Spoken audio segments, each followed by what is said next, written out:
자, 다음 우리가 얘기를 해야 되는 게 바로 이제 질량이라고 하겠습니다.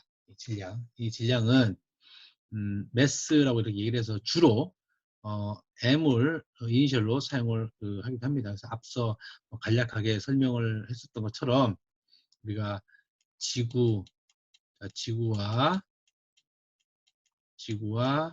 그다음에 뭐 예를 들어 사과라고 하면 지구는 큰 질량, 그래서 대문자로 쓰고요. 사과는 작은 질량이라고 해서 소문자로 이렇게 사용을 합니다. 그래서 이 지구와 사과 두 질량을 갖고 있는 물체들 간의 이 표시를 주로 상호작용이라고 하는 것을 표시를 할 때 이런 화살표를 사용을 하죠. 상호작용을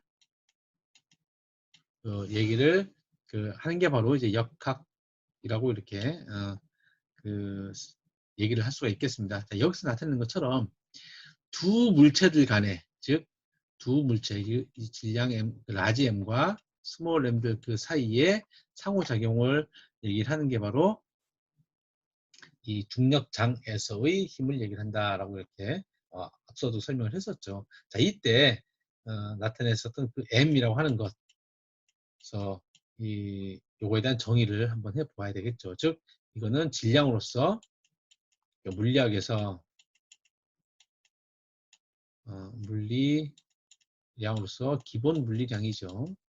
기본 물리량으로서 아주 중요한 개념이 되겠습니다. 자, 그러면 이 질량이라고 하는 거에 정의를 한번 보게 되면,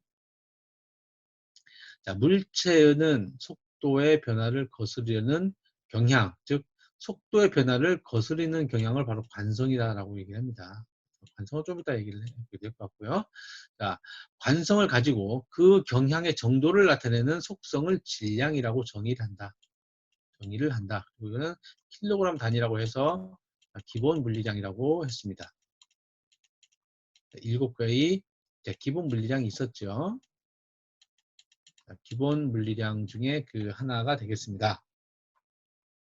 그래서 이 물체의 속성을, 고유한 속성을 이제 질량이다라고 하는데, 그 질량이라고 하는 것은 즉 변화를 거스르려고 하는 경향을 나타내는, 즉 우리가 관성 이렇게 얘기를 하는데, 이 관성이라고 하는 것은 만약에 하고 있는 물체, 즉 움직이고 있는 물체라면 계속 그 습성을 잃지 않고 유지하려고 하는, 이는 바로 거스르려는 경향이 바로 유지한다.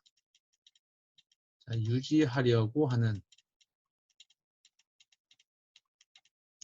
성질을 바로 관성이라고 이렇게 얘기를 합니다. 즉 움직이는 거에 대해서 거스려서, 즉 움직이는 그 움직임에 변화가 있을 때 변화가 있지 않게끔 하려고 하는 걸 관성이다라고 이렇게 하는 그 말뜻이 되겠습니다. 그래서 이거를 조금 더 일반적으로 쉽게 표현한 게 바로 유지하려고 하는 성질이 바로 관성이라고 이렇게 얘기를 합니다. 이 관성은 이니셔라고 이렇게 표현을 하고요. 요 질량 M이라고 하는 질량 M인 매스와 그리고 관성 이니셔의 나중에 그 I라고 하는 그 이니셜을 사용을 하게 될 겁니다.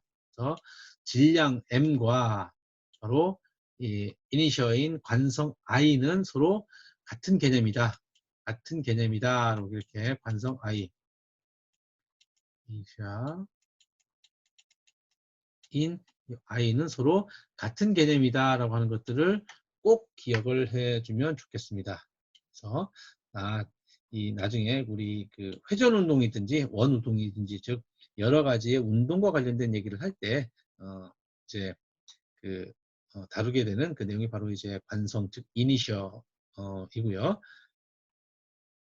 자, 그래서 결론적으로 이 질량에 대해서 생각을 해보면 물체가 변화를 하지 않고 그대로 유지하려고 하는 물체의 속성을 질량이라고 이렇게 정의를 한다라고 이렇게 알고 있으면 좋겠습니다. 자, 그리고 우리가 이 중학교 과학 시간, 쭉 중학교든지 고등학교 때 충분히 들었었던 얘기일 것 같습니다. 자, 질량은 성질들이 있죠. 바로 그 고유한 속성으로서 환경과 그것을 측정하는 절차에는 무관하다. 즉 어느 공간에서든지 어느 상황에서든지 간에 질량은 똑같이 킬로그램이다 라고 이렇게 얘기를 한다는 것이죠. 변하지 않는 고유한 양이다 라고 얘기를 하고요. 지난 시간에 썼던 것처럼 질량은 방향이 있는 게 아니라 스칼라, 즉 단순히 크기를 가지고 있는, 크기만을 갖고 있는 스칼라 양이라고 이렇게 얘기를 하고, 산술 법칙을 따른다. 뭐 더하거나 뺐을 때 이 그 변하지 않는다라고 이렇게 이해하면 좋겠습니다. 자, 그리고 한 번 좀 다 들어봤었던 얘기가 되겠어요. 그러니까 질량이다라고 하는 것하고 무게라고 하는 그런 개념이 있습니다.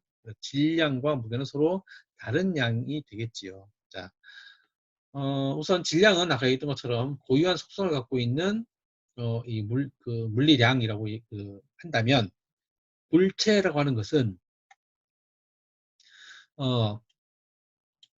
무게라고 하는 것은 물체 무게라고 하는 것은 바로 중력장 안에서인 경우에 대한 그 값이다. 이렇게 표현을 하면 좋겠습니다. 즉 중력장 안에서 어떤 갖는 질량의 값을 바로 무게라고 이렇게 얘기를 한다라고 이렇게 알고 있으면 좋겠고요. 이 무게라고 하는 것은 아래 시킨 것처럼 질량 곱하기